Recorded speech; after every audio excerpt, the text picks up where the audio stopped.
Hello there and welcome to 3Spoonies. We're your hosts, Karen, Jo and Claire. This is episode number 60 and we're discussing labels and language. Join us as we dive in.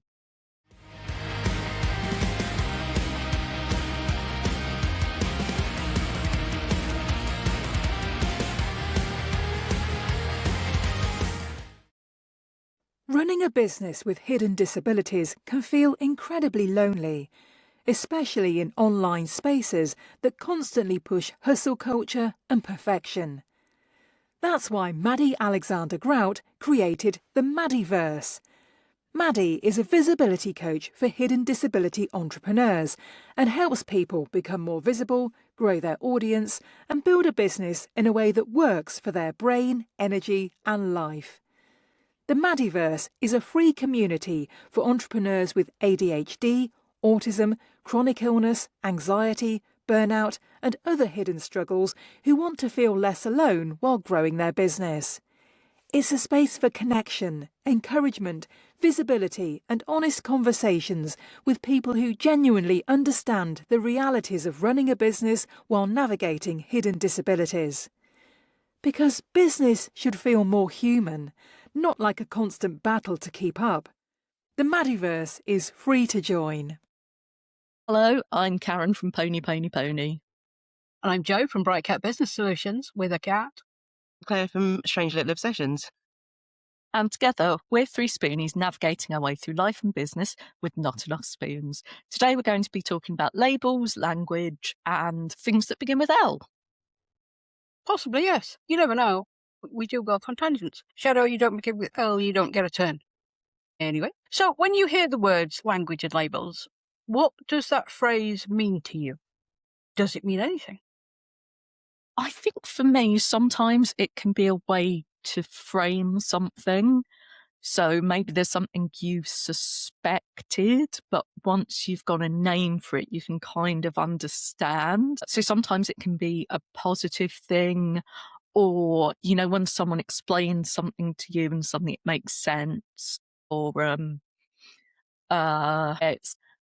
it's that thing that if you don't know the correct term to ask for, sometimes you won't get support with it. So sometimes I think it can be a really positive thing to enable people to sort of understand themselves, their conditions, or other people. So sometimes it can be a positive thing. Yeah, I mean, there are labels that, particularly in the past, would have hurt and been a bad thing. But as a supplementary question, have you had any labels that have either helped you, hurt you, or a bit of both? Claire, I expect you to answer both questions. I mean, I had labels thrown at me growing up, being the only person of colour in my school at primary school, and then obviously growing up in a very white area. So yeah, I've always had that kind of prejudgment, labels thrown, and expectations. Yeah, it definitely hurt. I Yeah. lost friends because of it. I remember I remember losing my best friend at primary school because I'd gone round her house for tea and her parents met me. Then the very next day, she started bullying me because her parents did not like me because of my skin colour. And I was like, oh.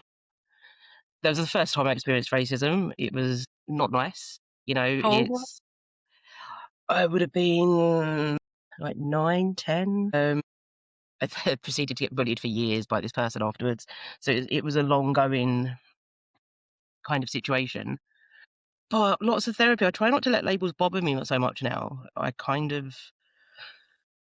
brush it off as people's ignorance because I really believe that I think having Dylan when I was 20 when I was pregnant with him, and having a kid that's been diagnosed so young, having autism, and seeing the way that people treated him and judged him. So I saw it from that perspective, and then obviously the protective mama bear comes out, and you're like, you want to fight everyone in the shop, but you can't because your child's there. But it also made me realise that I view the world in a different way, and I was probably a bit judgmental of certain situations or people's behaviours without really thinking about what was going on behind closed doors, because we only ever judge based on face value. So going through that with him so young kind of changed my view on the world a lot. And it made me a lot more empathetic to other people's situations. Sometimes too empathetic. Some people are just dicks. There's no diagnosis for them.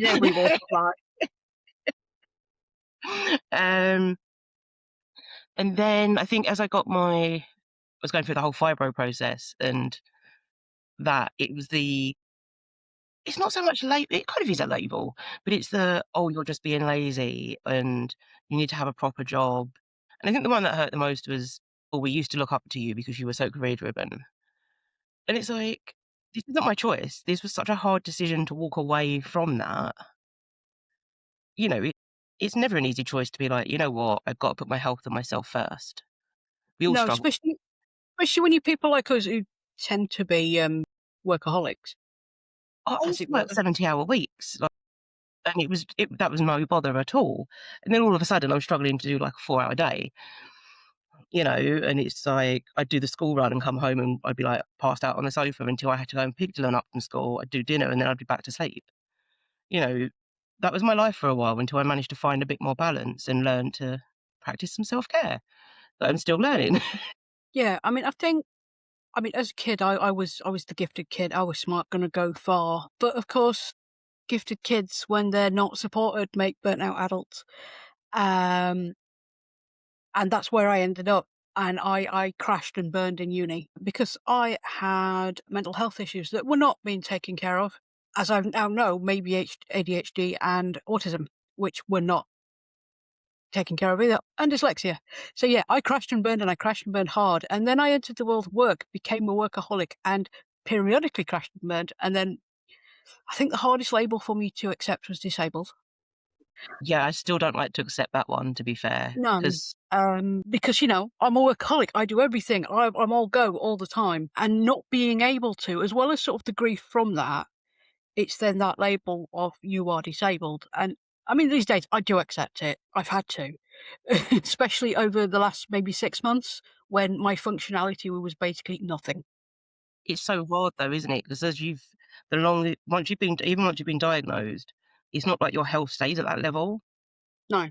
And that's what I found really hard to accept, was it was like, okay, I could still do these things if I managed myself better or set expectations and stuff.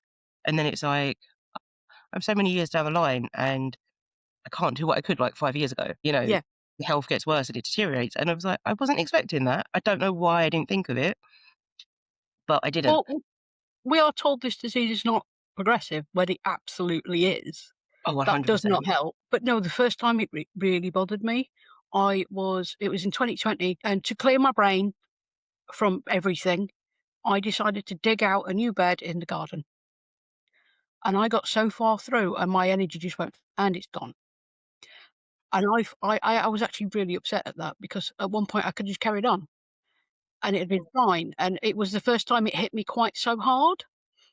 And obviously, by that was 6 years ago. I was still functioning fairly well at that point. I just couldn't do it 9 to 5. And obviously, over the last couple of years, that's every time I hit a new bottom, or what I think's a new bottom, it sort of hits me again. I mean, currently we're running up, so I'm hoping that continues. Fingers crossed. I am starting to function again. But yeah, what about you, Karen? Yeah, I think sometimes medical labels can be, and as well as educational labels, I think sort of that gifted thing. I was put in a box that I was bright but lazy, which meant no one suspected dyslexia because it was just I couldn't be bothered. And there's also sort of some gender stuff definitely in with that. Like, there was certainly a point, it's slightly improved now, where if you were female and self-harm, they'd put you down as borderline. If you were male and punched a wall, you'd have anger management issues. And do you know what I mean? It's sort of the way it's framed. Someone I know who did self-harm and went to a doctor and said, I've done some reading, I'd like to try this medication. And they went, borderline drug-seeking behaviour. Rather than saying, well, yeah, actually, that would be a normal treatment for what you're asking. It's nothing particularly out the ordinary. It's certainly not got any fun side effects that, you'd not be able to sell it on the street, put it that way. But it was just like, no, there's the label. That's what we're going to look at first and ignore everything else. And yeah, I think sometimes labels like that can be really unhelpful. If it becomes sort of a crutch. So it's like, I can't do this because of X, and not I genuinely can't do it. It's I'm not going to attempt it, or that's beyond me. Like, I can't behave like a reasonable human being because of XYZ condition. And it's like, well, you can work on it. Like, have you tried? Have you worked on any coping mechanisms? Are you talking to someone? Oh no, I just can't because of this. And it's like, Yeah. or we had one of the students I worked with years ago, and we had quite an unhelpful person who came in trying to be helpful and mentioned the fact that because he was dyslexic, he got a free laptop at uni, which the student interpreted as, if you're diagnosed with dyslexia, you'll get benefits and you'll not have to work. And it was like, no, you're not going to get benefits for dyslexia anyway. And as soon as he got the label, he was like, oh, well, I can't do maths and English because I'm dyslexic. And it's like, no, you can. You can, yeah. Because we'd worked on the assumption that he was dyslexic, because that's the way he was presenting, and we put things in place for him. But it's like, no, I'm dyslexic, I can't. And it's clearly something someone had put into his head. That wasn't from him. For him, having that label really didn't help, because I don't think he had the understanding of what it really meant. Yeah, it was just this is a thing I've got, therefore I can't do anything. Yeah, and it's, as I said, completely not like him. He wasn't in any way lazy or, but it was just sort of that mental block he had, something, oh, I've been told I can't do that. Yeah. Actually, thinking back to sort of education type things, school reports always said, very bright, quiet, doesn't say much, which they hated. They didn't like that I doodled in my margins, because that's how I concentrated. Otherwise, I would wander off after something shiny. But I always knew what they were talking about. And when I was in primary school, they said I couldn't read. I could read absolutely fine. I couldn't read aloud because I can't process it quick enough. That makes sense, though. Yeah, and I can't spell to save my life, to the point they even had to give me a specific mnemonic to remember the order of the letters in my name. My surname, not my first name. Yeah, I had well, it was slightly different. That, to be fair to my primary school, I spent a lot of time with the Senko, and they sort of moved me into a different class at one point because they thought I'd work better with the teacher and various other things. But at one point, because they knew I could write in Welsh, they assumed that my terrible spelling was because of the influence of the Welsh. So that wasn't picked up on. Sorry, I know. laugh. And also because I read a lot of the words I was misspelling were more advanced than some of the other words. Some of the others were misspelling, but I do remember in year 5, so I would have been about 10-ish, I could not think how to spell the word sat. Just couldn't make it work. And yeah, with hindsight, I think we know why. But at the time, I didn't. And, it was just that careless thing followed me all the way through. And until uni, when my tutor picked up within a few minutes of me filling a format, he went, oh, you're dyslexic then? I was like, no. He was like, I think you might be. Utterly bewildered, but yeah. But Ben got his dyslexia diagnosis at uni. Nobody had ever noticed before. No, well, grammar school girls don't have dyslexia, apparently. No. But I think there were 2 people in our school diagnosed with dyslexia, and one of those came with a diagnosis from primary school. All good fun.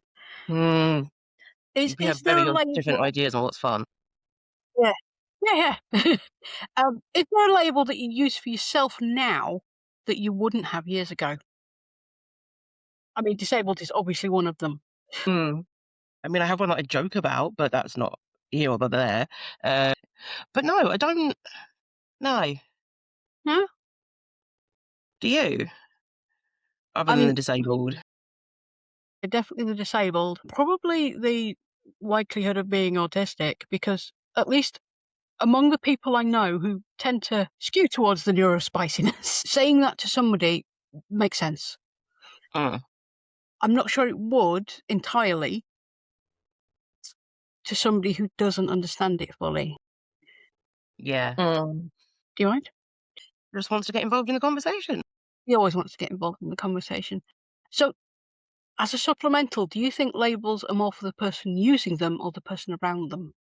Yes. That was going to be Miles. I think it's like I came across something when I was in about year 9, so at least a million years ago. And it was a list of politically correct terms to use for disabilities. And it was very much to minimize everything. You know, like how people go, oh, I don't see colour. And it's Yeah, like, you huh. do. And it was this massive long list, and everything was a bit vague, you know, like differently abled or. One thing was it said you couldn't use the term disabled toilet. You had to say accessible toilet because otherwise it sounded like the toilet didn't work. And there was a TV programme, I think it was called From the Edge on the BBC, which was quite anarchic for the time. And it was all the presenters, I think a lot of people in the team were disabled themselves.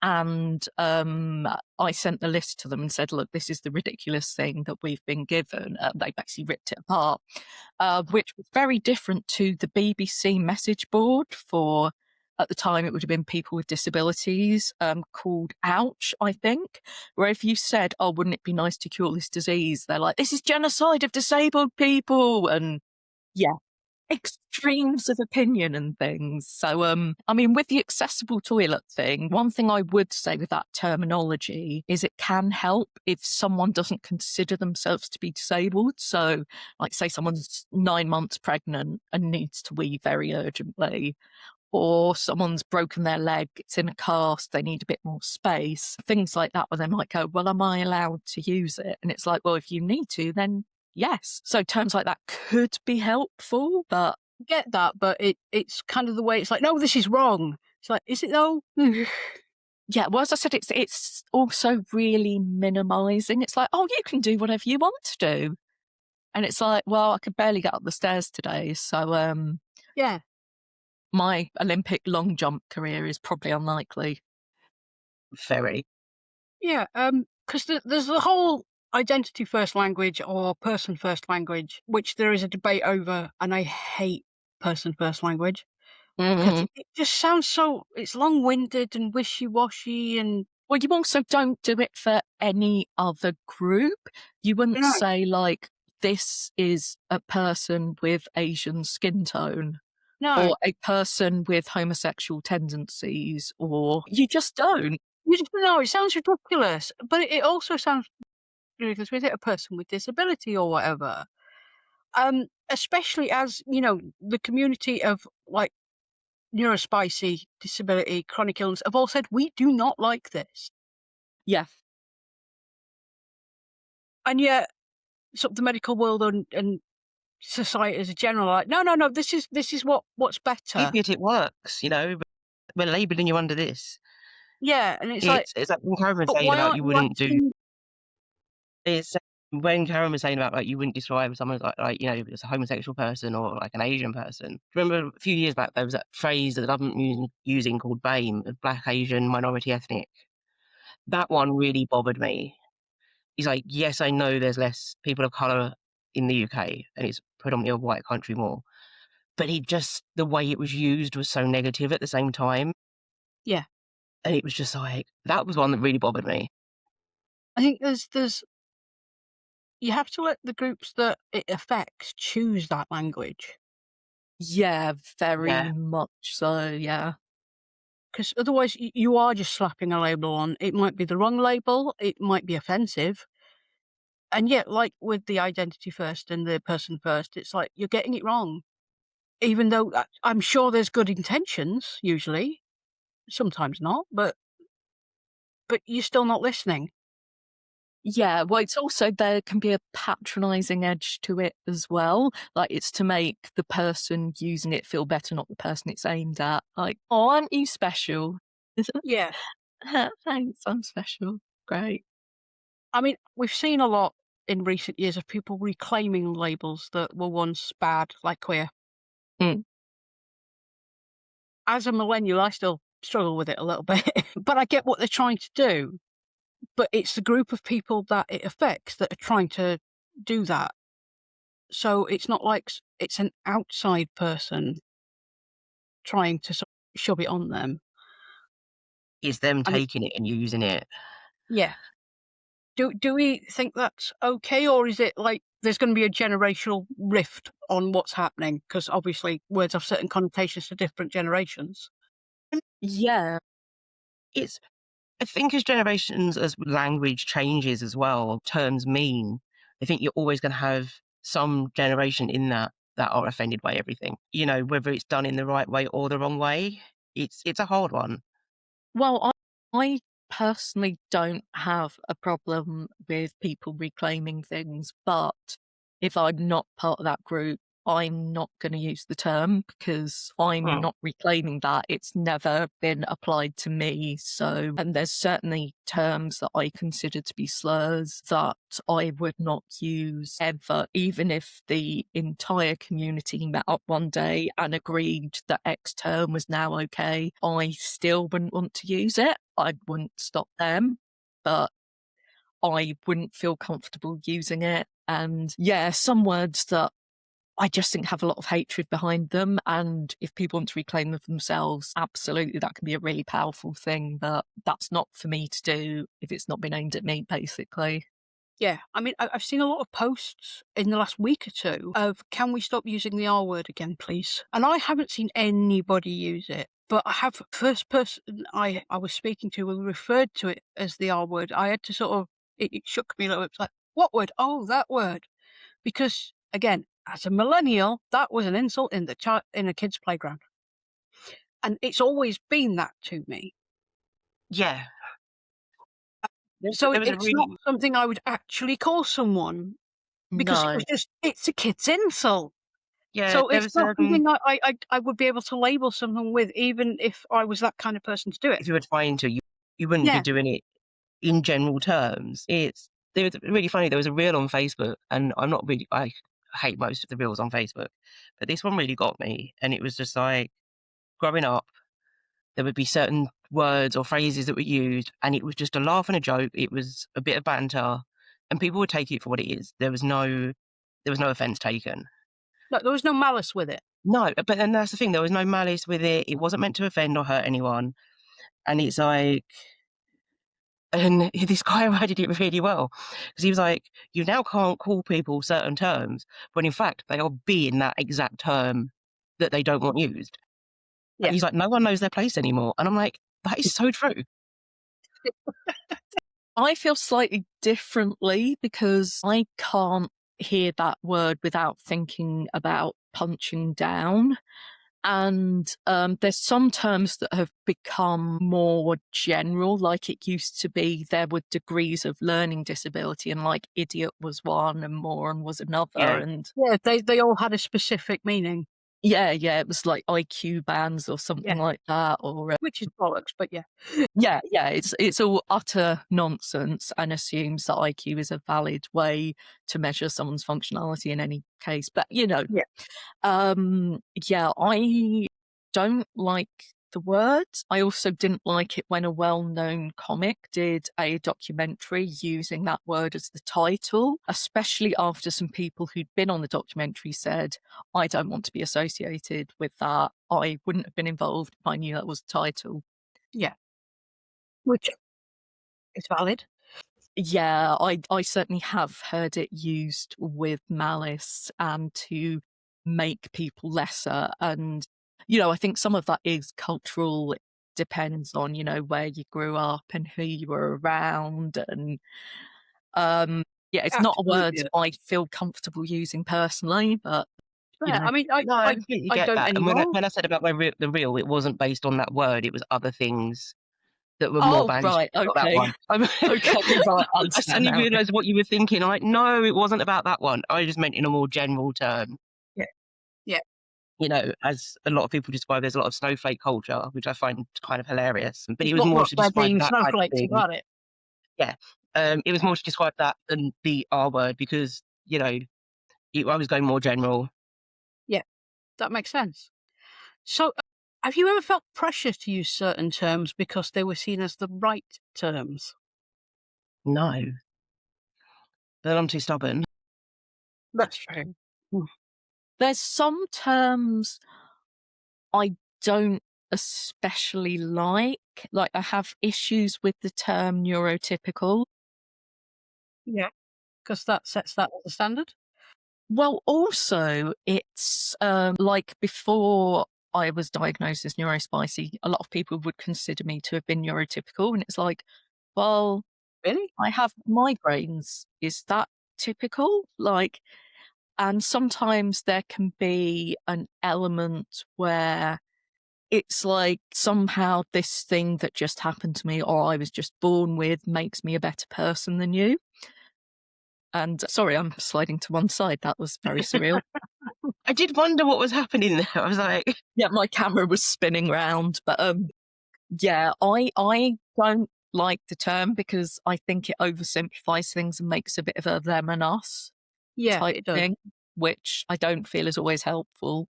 No, and I've seen it a lot lately in very much a them and us terms. Yeah. Because there's been sort of a lot of dialogue around it and the way that sort of neurospicy people have been treated or dismissed in their struggles and things. But why do we think conversations around language like that can sometimes become really heated? I think a lot of it's identity. If you define yourself in a certain way and someone else says, no, it's wrong, it can kind of rock you. Or, you know, sometimes someone gives you a better term and it's like, okay, but I didn't know that and I wasn't meaning to cause offence. And sometimes it can put you on the back foot a bit. Oh, okay, I hadn't considered that. Or, you know, if you hear something from another perspective and you think, I hadn't considered that point of view, actually, yeah. But yeah, it's difficult. And especially if it comes from a theoretical perspective, like, you know, someone who's got a PhD in studying an illness, obviously they know a lot about that illness. But if they come in and say, oh, we should be using this term rather than this term, and saying, I'm the academic, so that's it, rather than consulting with the community or things like that. Not that I'm saying that all academics do that by any means, but if something like that happened, I think my immediate reaction would be to just say, no, no, no. Think that works. Claire, any thoughts? no. I mean, I was going to kind of go with what Karen had said, but she's already said it, and I think she probably puts it better than I would have. So, no. It's good like that. All right. In that case, Karen, should we take a break? I think we should. Let's have a brief pause for spoonsful of loveliness. So here's lots of wonderful things from our sponsors. Hi, I'm Liz Drury, and you probably recognise my voice, as I'm the voiceover artist behind the 3Spoonies podcast adverts. If you're curious about the other services I offer, pop over to my website, lizdrury.com, where you can find out how I could help you with things like voiceover for videos, narration for online courses, announcements for events, voicemail greetings and on-hold messages, audio tours for museums, and more. That's lizdrury.com. Hello and welcome back to our episode on language and labels, which is an interesting and nuanced discussion. We've spoken quite a lot about media recently. So how do you think the media itself, in all its forms, influenced the language and labels people use around disability, chronic illness, or neurodivergence? I mean, I avoid as much media as possible for just because they are so toxic, and it's the narrative they put out there, and I think a lot of it does come from the terms they use, and it's the way they write things about certain situations can just be so damaging and just kind of give people the wrong impression, whether it's down to someone being with a disability or other things going on in life. There's just so many. Oh, I'm trying to think of the right words for this now. Oh, my brain's going dead. Help me with words. Help you with words. Help me with words. Yeah, I think they're the people. Sometimes, you know, you've got journalists that write all these articles, but they don't understand what it's like to live as that person. They're from the outside looking in, and it's just And it's their perspective, which is often it would wrong. be nice. It would be a lot more.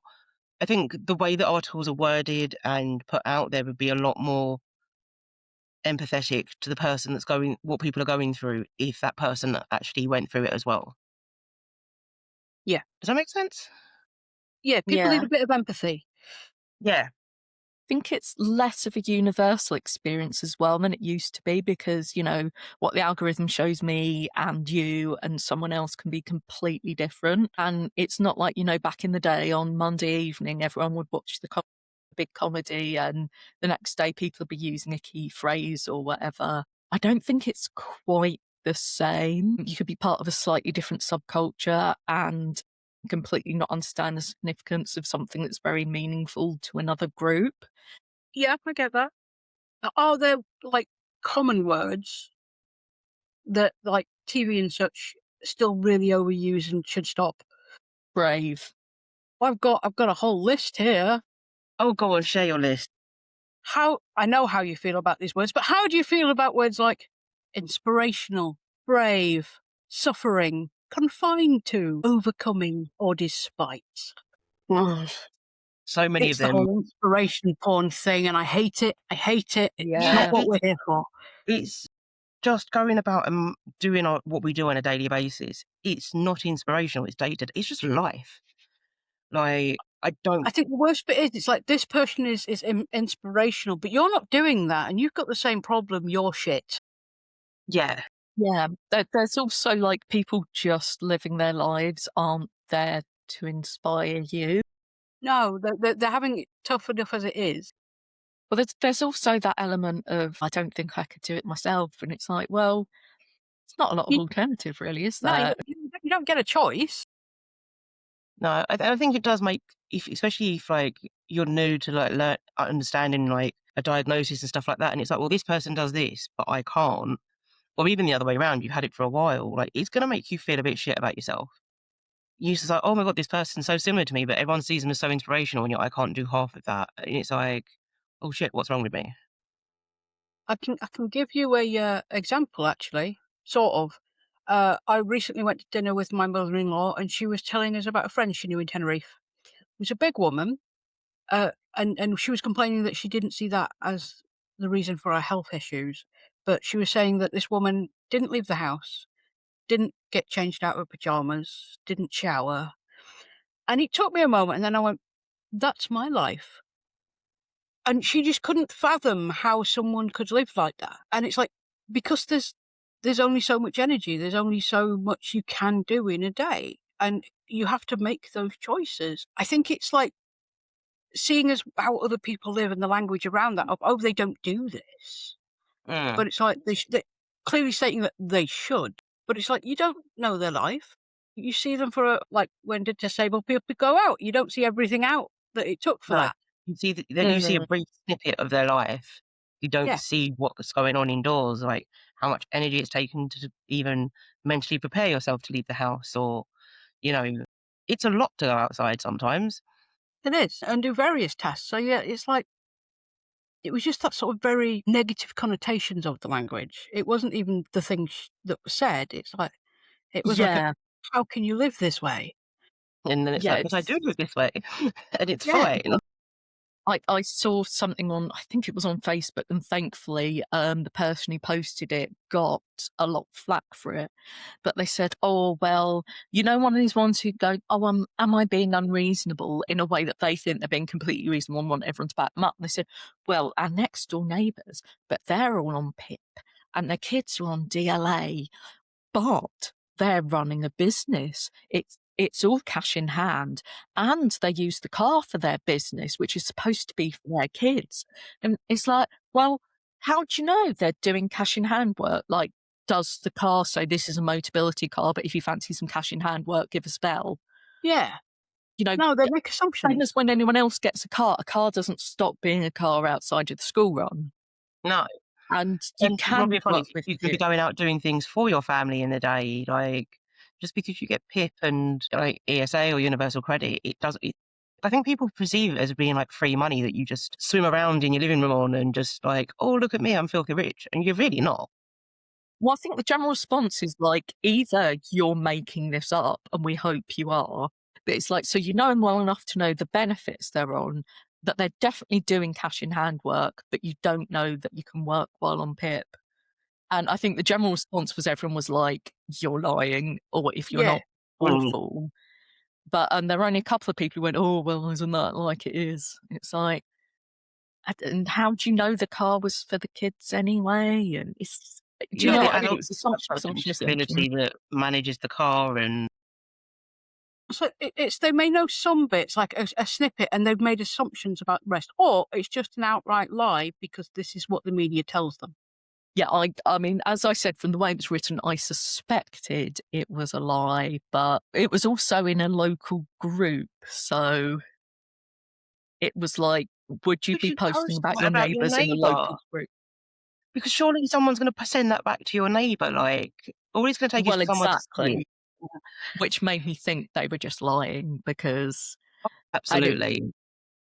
you know, it's like, oh, who's neighbours with Fred Smith or whatever? Yeah. Yeah, I assume it was just a lie, but that you'll see so many of these things, and particularly on am I being unreasonable or variations upon. It's like, this situation never happened. You just want to have a go at a group of people.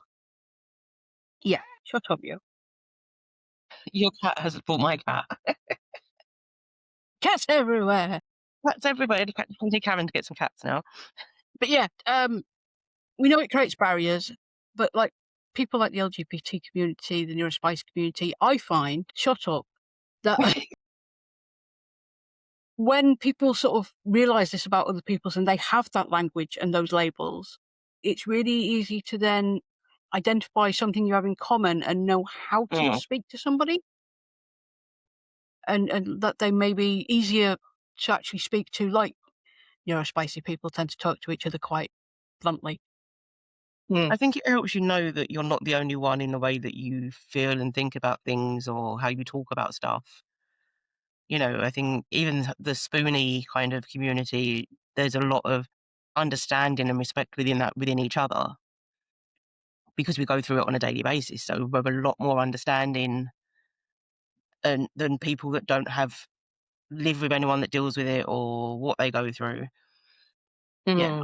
I think the online communities, although often a trash fire, do have that support that people may not get in other places because there is nobody that understands. Yeah, it's that ability to skip the beginning bits. You don't have to explain, oh, I have this condition, it does this, and this leads to this. You can skip Yeah. straight to the point, and Yeah. that can be kind of a relief sometimes, to not have to feel like you have to justify what you're asking for or where you are. Yeah, that makes a lot of sense. But do we think systems rely too much on categories and labels, Yes, especially if it's within government systems. especially as they're usually a very narrow band that doesn't fit everything? Yeah, Yeah, or things like, what's your primary illness? Do you mean which one's bothering me most today? diagnosed with first or the one that bothers me most now. Like, what one do you want? And it's when you've got more than Yeah, one, and they're like, oh, I don't know what to do with this because they're like, they've got maybe a box that can take one or two, and they're like, but you've got a list. We're seeing this more with a lot of the reporting on things like PIP, and people say, oh, this is all multibility, these are what the conditions people have. Because they only list one, and it's things like ADHD or tennis elbow, and they're going, well, what have you got it for this for? It's like, it's probably not their only condition, but for some reason it's listed as their primary condition, even though it's probably not. Yeah, there's also like the local paper is terrible for going, here's a list of 20 conditions that will guarantee you get PIP. Yeah. And it's like, Well, there are no, so many clickbait articles of that, and I'm like, just fuck yeah. off. It's like it's different degrees of things. Things can work together differently. People have different ways of coping with things. People have different life experiences. And, it's like there's been times when every time I went to the doctor and said, oh, I'm feeling a bit down, they said, oh, why don't you try Prozac? I'm like, because it makes me sleepy. And they're like, no, it doesn't. And I'm like, yeah, it Yeah, does. Yeah, it does. And I You're the said one, this. surely you know. Yeah, it's like, oh, well, maybe that's just because you're feeling down anyway. And I'm like, no, it makes me really tired. And I spoke to my GP recently, relatively recently, and he said, oh, yeah, with ADHD, that can be common. And I'm like, oh. I have that problem, and I can't remember if it's sertraline or citalopram because I've tried them all. It just knocks me out. I think I was on it for a month, and I was awake maybe 2 hours a day. Jesus. Yeah. That's It not fun. was eat, shower, collapse back in bed. But yeah, I don't take those ones anymore. I haven't for many, many years. But yeah, it's like, you know, these things affect you and how other things affect you. You also, if you've been through the PIP process and things like that, or any government department, you know a diagnosis is doing shit. It has to be, how does it affect you? Yeah.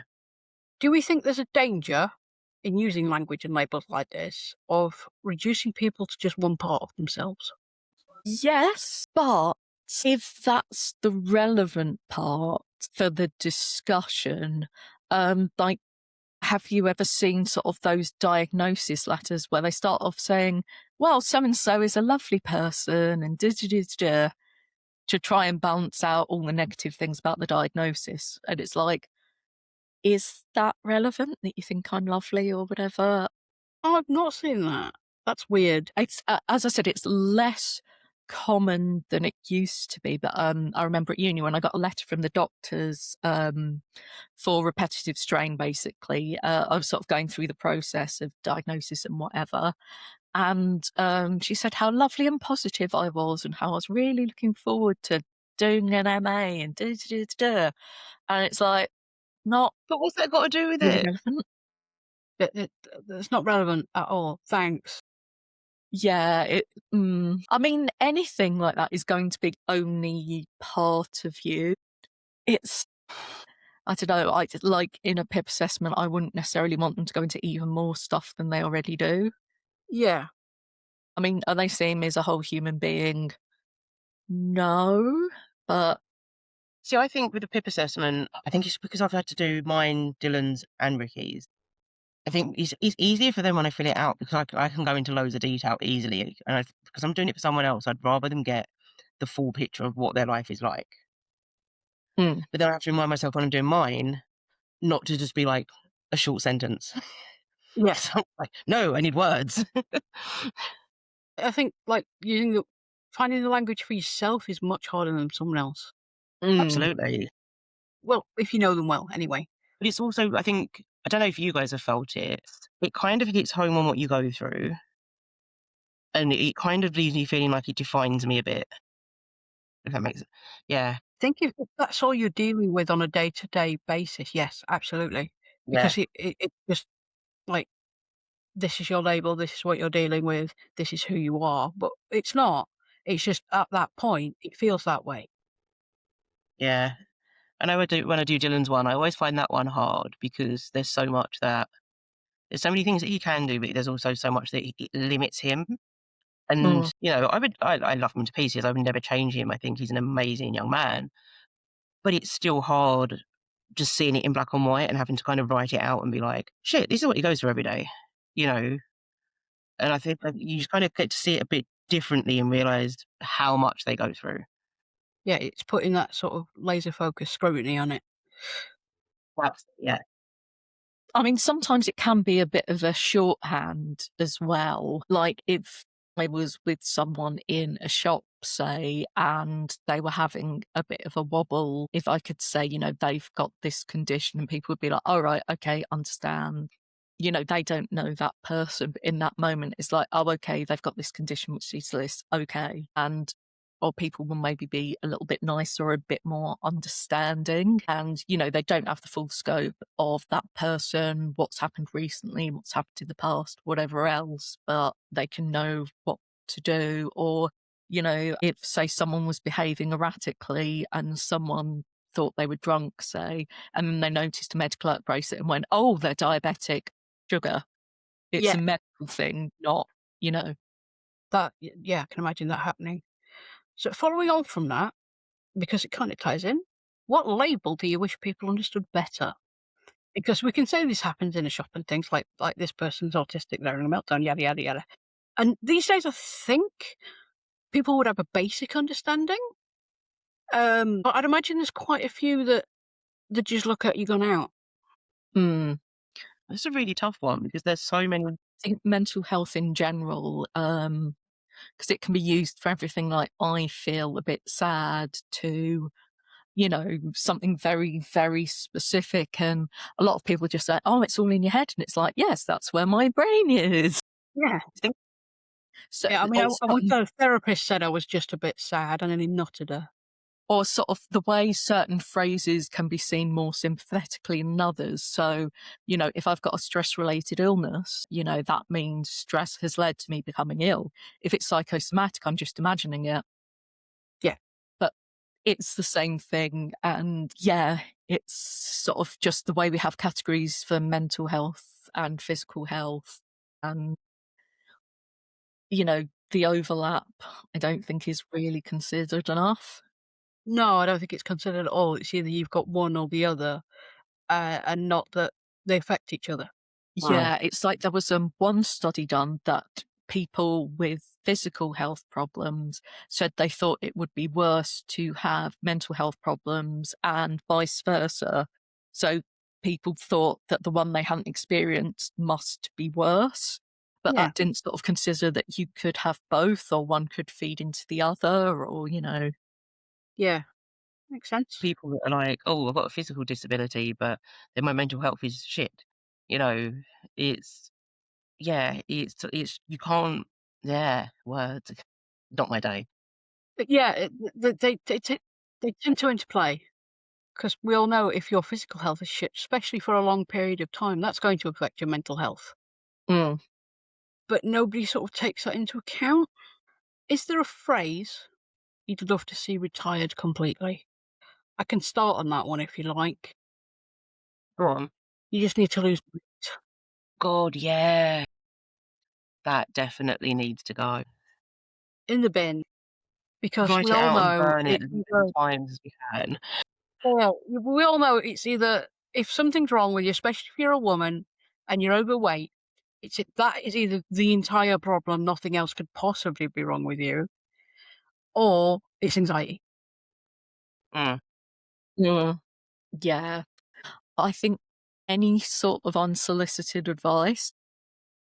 Yeah, So the number of people have been like, "Have you tried drinking water?" I'd never thought of that. No. Huh. And I'm not talking about, when it's, sometimes it can be, "Oh, I have a similar condition. This worked for me, might be worth a try." But it's that this will definitely work.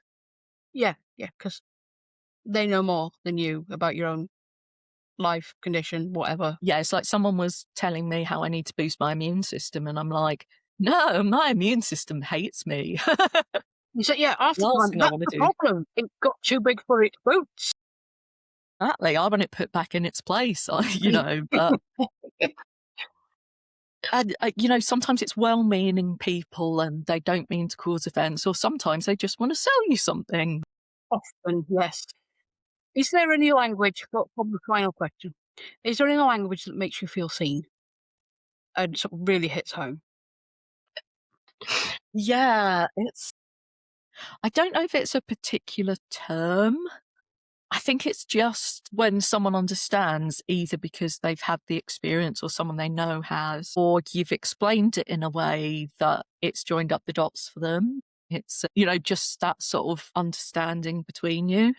Yeah, for the example of when Ben started asking questions to understand my condition more when it started getting worse, and you wanted to understand the pain levels and understand the fatigue, and I sort of managed to somehow describe it in a way that he understood. I just wasn't just in pain. I wasn't just tired. It's like my Mm. limbs are made of concrete. I can't speak, can't move, Mm. and I'm in pain constantly. And it just the levels vary. And there was a light bulb moment went off in his head. I could see it, and it's like he gets it. And I know most people who get it are people like us because we've experienced it, and because it's very difficult to understand if you've not experienced it. Yeah, I think people that haven't are just kind of like, "But you can't be feeling that all the time.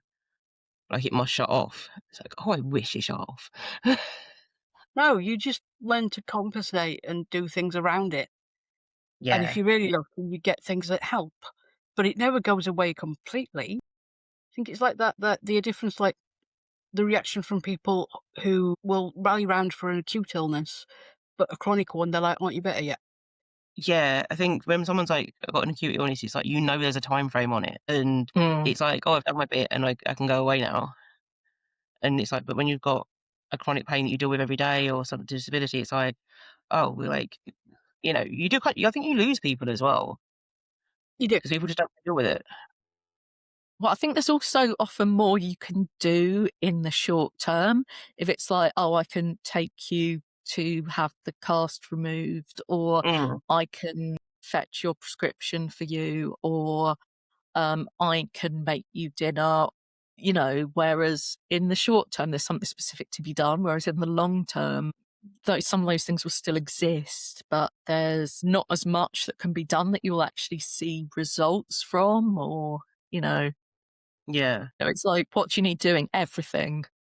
Well, I Yeah. can't really work with that. Whereas if it was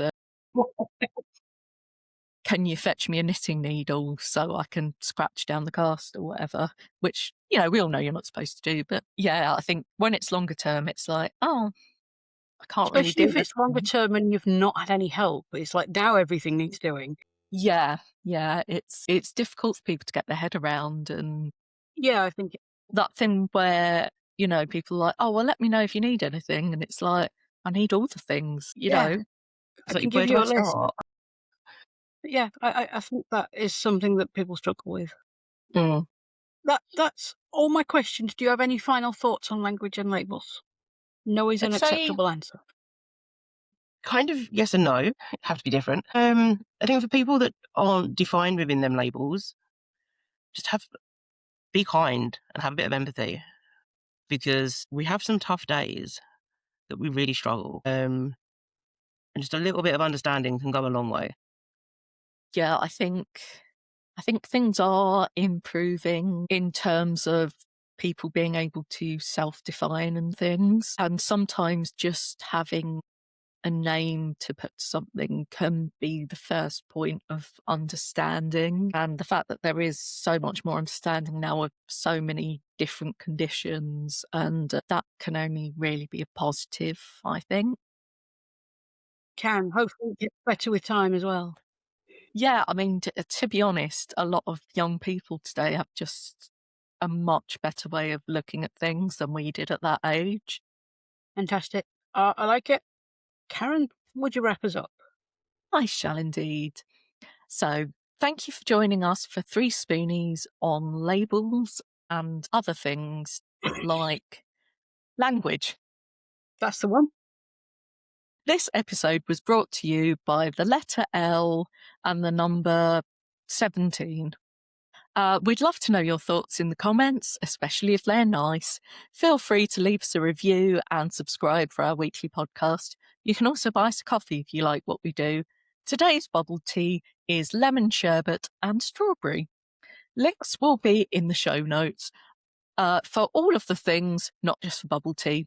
We'll see you next week for our community questions. Have a great day and keep track of your spoons.